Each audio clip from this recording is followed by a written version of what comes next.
Chapter 21. The Journey of Jeremiah. Jeremiah and the Nymph. As Apollyon crossed southern border of the Luna Queendom in the southern valleys of the Nymphs, and on his way to Luna Palace on horseback, he thought to himself, "After I finish this bounded contract and the life of Paxura, I'll finally have peace, knowing she won't be able to hurt anyone anymore. And with that peace, I will no longer need to wear my fake persona of Apollyon the Gunslinger. I'll finally be able to return to the Jeremiah McCreed Johnson I used to be. My sister will be avenged, and so will the people of this queendom." And after he had traveled all day on his horse, he tied the horse to a fence post next to some hay, sleeping with his cowboy hat covering his face. And as he woke up from his sleep, he found a naked nymph asking him if he was all right, with some food in her hand and held out to him. And as he took the fruit from her hand, she said to him, "It's not very often we have men come through our valley. I hope you don't mind if I show you some hospitality while you're here." Jeremiah then awkwardly answered the sun-tanned nymph, "Thank you, but can you please put some clothes on first?" Nymph then answered, "Sure thing," before putting on a bikini and serving Jeremiah some wholesome food, and asked, "So what brings you to our valley?" and holding his hand with both of hers. Jeremiah then slips his hand out from the nymph's grasp and answers, "I'm going to see someone in Lunsarrow, some family I haven't seen in a long time," before taking a drink from his grape juice. The nymph then responded, "That's nice. In our valley, all us nymphs are like a big family, even if it is all female except for a few elves and Salamese men here and there. But we do like to treat men to a pleasurable experience in our valley. Mind if I treat you while you're here?" "No thanks." "Why not? Am I not beautiful enough?" "Tell the truth, you're gorgeous, but I already have a fiancée waiting for me at Lunsarrow." "Very well. I hope she enjoys your company as much as I have. I'll pack some food for your trip to Lunsarrow, handsome." The nymph then packed some food into Jeremiah's saddlebag before taking the bikini back off and waving goodbye, then returned to tend to her livestock. And while riding away, Jeremiah thought to himself, "The nymphs always have seemed to be super generous with their hospitality. I wish her the best, even though I don't understand why some of these nymphs love nudity so much." Jeremiah and the Moonlight Maiden of Aquarius. As the day went by, another day reached in the northern part of the Nymph Valleys, almost to the province of Euphrasia. Jeremiah looked for a place to spend the night and tied his horse to the pole of a seemingly abandoned cottage. And when he woke up, he found a regally dressed nymph cuddling him, and that looked like the Moonlight Maiden of the southern valleys of the Nymphs. And when the regal nymph said to him in a sweet demeanor, "Hey, cutie, you're finally awake," before kissing him, Jeremiah then pushed the nymph away and asked her, "Why did you kiss me without asking?" To which the regally nymph responded, "As the Moonlight Maiden of the southern valleys of the Nymphs, I thought you were cute and wanted to give you some affection. I don't get many male visitors and wanted to treat you to something special. I can treat you to some other forms of affection if you like." Jeremiah then answered her, "I already have a fiancée waiting for me in Lunsarrow. I'd rather not cheat on her with another woman. In that case, I won't try to get romantic with you, 'cause you don't want me to, even though I am very good at it. But if you'd like me to pack a little wedding gift for your fiancé, I can give you some of our finest nymph teas and pearl earrings, and a few herbal potions to make your nights a little more romantic." Jeremiah then looked at the regularly dressed nymph confused and answered, Thanks. It's no big deal, and I hope you can enjoy the upcoming coronation festival. I know I'll be there."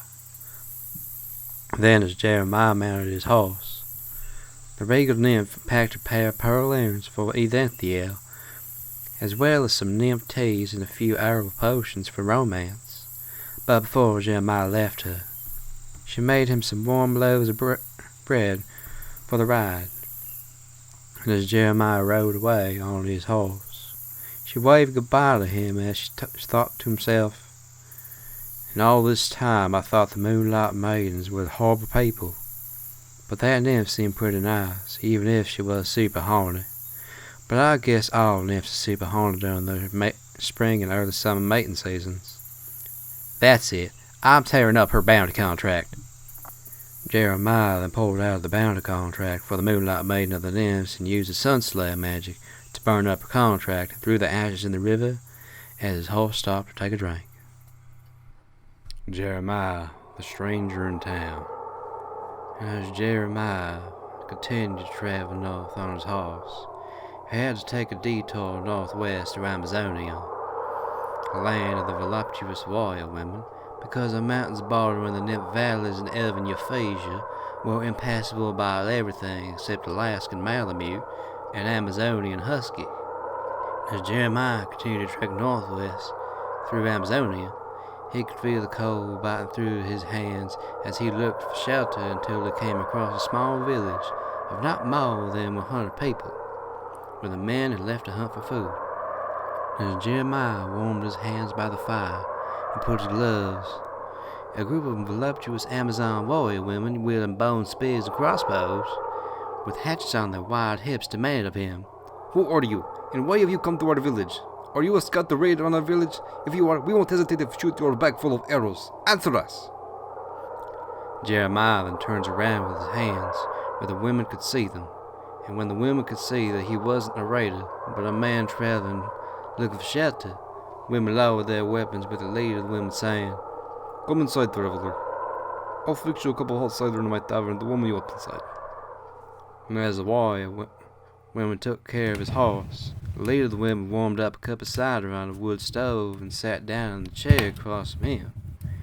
She then took off a deerskin pelt jacket, revealing the contours of her toned, muscular body. Then the strong woman asked Jeremiah, "You don't seem like you're from around here. Where did you come from anyway?" Jeremiah then remained silent for a minute before answering, "I came from the Nymph Valleys, traveling northward towards Nazaro." The woman then laughed, saying, "Let me guess. You left the Nymph Valleys because the nymphs made your balls too happy." "Excuse me?" "So, you're saying you didn't have sex with any gorgeous nymphs? That's odd. The only reason any man goes to the Nymph Valleys is to get laid by a crowd of horny nymphs, because they have no men in their society. But you don't seem like the type of travelers that come to my village of warrior women looking to sleep with them, even though all the warrior women in my village are married and have kids. So, good for you. I don't have to break your pelvis. Which is what we normally do to men that try to sleep with our warrior women, that are not their husbands. You're also dressed like you're from Caroline. With that wide brim hat and oversized belt buckle, you have a Caroline personality." "I have relatives in Caroline." "Oh, I see. But why leave the freedom paradise of Caroline for miserable Amazonia? All we have here is a bunch of snow and a leader who still thinks it's the Union of Luna Communist Republics." "I came here as a detour because there's no way past the Ephesian mountain range without a team of Amazonian huskies or Alaskan Malamutes. All I have is my horse and myself. And my horse would freeze to death in that mountain weather. By the way, where are the men in your village?" The woman then takes a shot of warm vodka as she answers, "My husband is leading a party of men of our village in the hunt for food with the young men and a bunch of hounds. But with the raiders out there, us women had to build up our bodies into fighting shape without all the men around all the time." The woman then pulled up a sleeve, flexing a very beefy arm as she says, "And you see that? That is all the meat our village eats and years of physical labor and rearing 3 children, with many more on the way. I'd give anything to protect them, and would not hesitate to kill a raider that would try to harm them. I need to be this strong to protect my children's futures, and my warrior women almost mistook you for a raider, which would have been a disaster. Jeremiah then unloads his revolver and puts it on the wood counter and says, "That's why I carry one of these. God made man, and Sam Colt made man equal." The strong woman then smiled as she said, "You really are from Caroline, since no one else is allowed to own guns. I also see that you're a Christian, just like us in this village with that cross around your neck. So I don't need to hold you being from Caroline against you. Our insufferable Moonlight Maiden may hate your people, but I don't. And the tradition will see an outsider that's not a degenerate socialist or their talk idolater. Our village cannot afford anyone not doing their part and betraying our Orthodox Christian founding. If people in this village will not work, neither will they eat. Perhaps if my husband comes back tomorrow, you can meet him, if you don't leave too early." Jeremiah then finishes hot cider and says to the woman, "Oh boy, am I tired. If you know where I can get some sleep, please let me know. Don't worry, I'll get you some animal skins for you to sleep on, and if you need anything else, just ask." The woman then gives Jeremiah some animal skins as he falls asleep on them, and as he fell asleep, the woman grabs some extra animal skins and covered him and put a pillow under his head. Jeremiah and the raiders.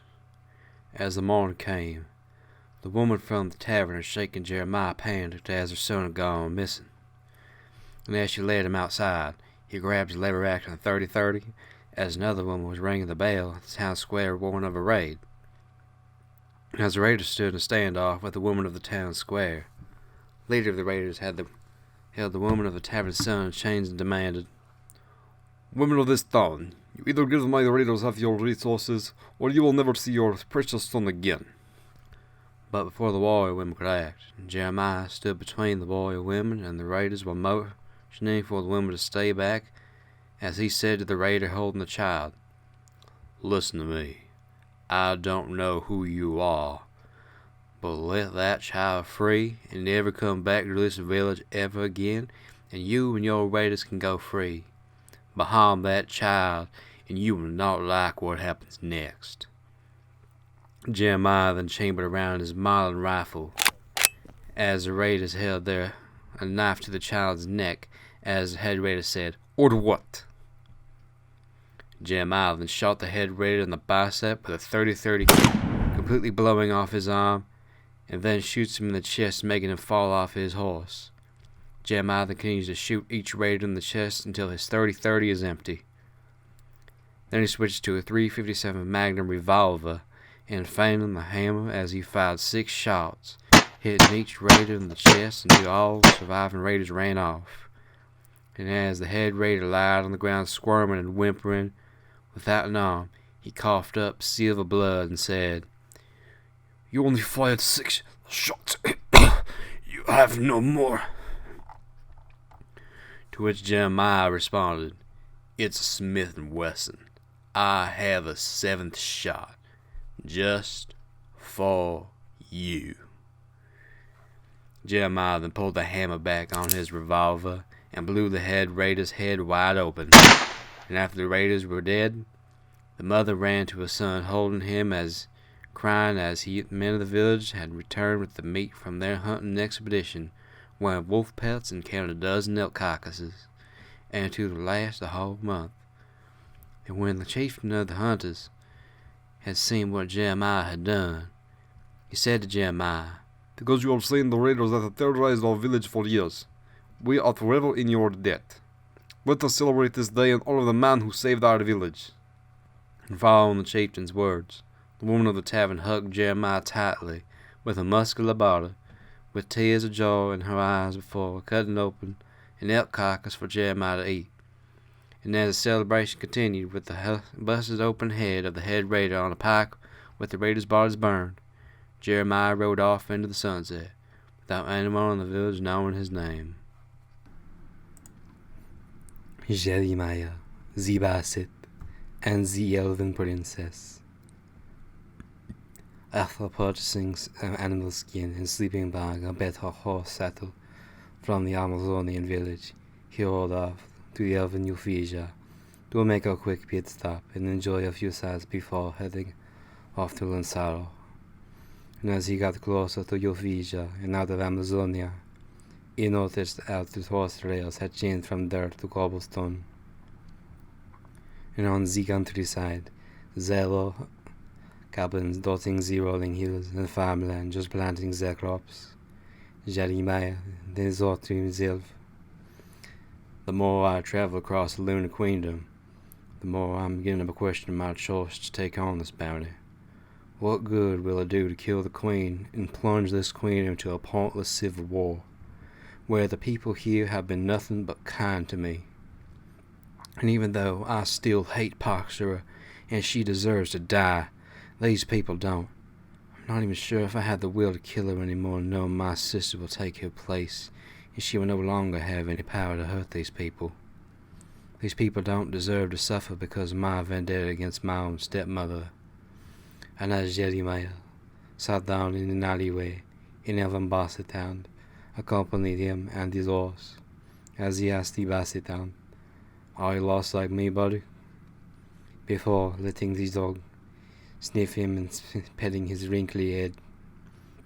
Then the Bassettown lay down on Jeremiah's lap, with sad eyes as Jeremiah gave the dog a bone.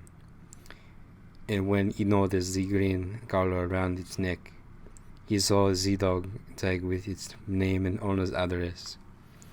He then said to the Elven Bassettown, while putting a rope around the dog's body as a makeshift leash, "Let's take you home, buddy." Jeremiah then walked his dog all the way across the city until he finally came across a grand palace that matched the address on the dog's collar. And when he had approached the gate, two armed guards in elven green uniforms stepped in front of him and demanded, "What is your business for approaching Her Royal Highness' property, commoner?" Jeremiah, while restraining his annoyance, answered, "This dog has a collar with his address on it, so I took it here to return him to his owner." One of the guards then accuses Jeremiah, saying, "So do you admit to stealing Her Majesty's Elven Bassettown?" "No, 'cause I didn't steal this dog. This dog found me in an alleyway, and I'm just trying to return this dog to his owner." One of the guards then pulls out a pair of cuffs and says, "I'm afraid I'm going to have to arrest you for trespassing." Jeremiah then picks up the Elven Bassettown, showing the guards the collar, and says, "See, this address is on this dog's collar." But before the guards could cuff Jeremiah for trespassing, a pretty elf girl shouted at the guards, "Stop it! Don't arrest this one for who has just found my sweet Robespierre, and let him in." Jeremiah then muttered under his breath, "You better not arrest me, jackass," as the guard led Jeremiah into the palace grounds while concealing his loaded big iron. And as he steps on the palace grounds, the pretty elf girl ordered her butler to get some fresh baguettes and buns from the kitchen and opened a bottle of champagne, giving a glass to Jeremiah. Then the elf girl said to Jeremiah endearingly, "Robespierre seems to like you. I think your kind is cute wearing that Caroline commoner attire. There's something charming about the attire of the low caste." Jeremiah then took a sip of his champagne as the elf girl said, "You're holding your wine glass improperly. And do you know who I am?" Jeremiah then gives no expression to the elf girl and says, "I don't even know who you are. I was just trying to return your basset hound." "Elven basset hound. There's a difference, you know. I'm appalled by your ignorance." "What did you expect? I don't live in Euphrasia." "Then I ought to introduce you to our former king's custom. I am Princess Marie, daughter of Louis VIII, of the former kingdom of Euphrasia, and I am the Moonlight Maiden that represents the enlightenment sect of the Warlock, and Euphrasia before Her Highness Royal Speaker of Luna Queendom. So that means my royal family is at the center of your Frisian society and culture. Whatever I say goes. Got it, Caroline boy? I guess I can start calling you Frisian Marie's Burger King. Have it your way. For your information, I do not eat burgers. Burgers are nothing more than beef heavy in American food. I'd much rather have frog legs. Marie, they have frog legs in America too. You know that, right? That's Princess Marie to you, and even if they do, they probably can't even cook them right. Jeremiah then thought to himself, you might not be bounty contract worthy, but you could use a real slap in the face, bitch. Marie then grabs a baguette from the butler and cuts a slice for herself with the dab of olive oil and says, Jealous on? That I'm a pretty and you can't have a princess because of your low status. Jeremiah then crosses his arms and grabs some tobacco and a bounty hunter contract for Marie and starts smoking it. Then Jeremiah responded with a straight no, while lowering his cowboy hat. Marie then sits in a pretty girl pose as she teases. Oh, don't lie, dearie. You know you like me. Jeremiah then lifts his hat up and says straight to her, To be honest, you sound like a bitch with that attitude. Marie then gasps as she gets up and says, Just wait until my parents find out you've spoken to me, peasant. And as Marie was marching to the palace doors, the automatic sprinklers turned on as she slipped and fell into a puddle of mud, wearing a most expensive dress and shoes. And with that, Jeremiah shouts, Thanks, Marie, for the free baguette and champagne. I sure enjoyed it. Before mounting up on his horse again and rode to New Lanzaro city in the entire province of Lanzaro.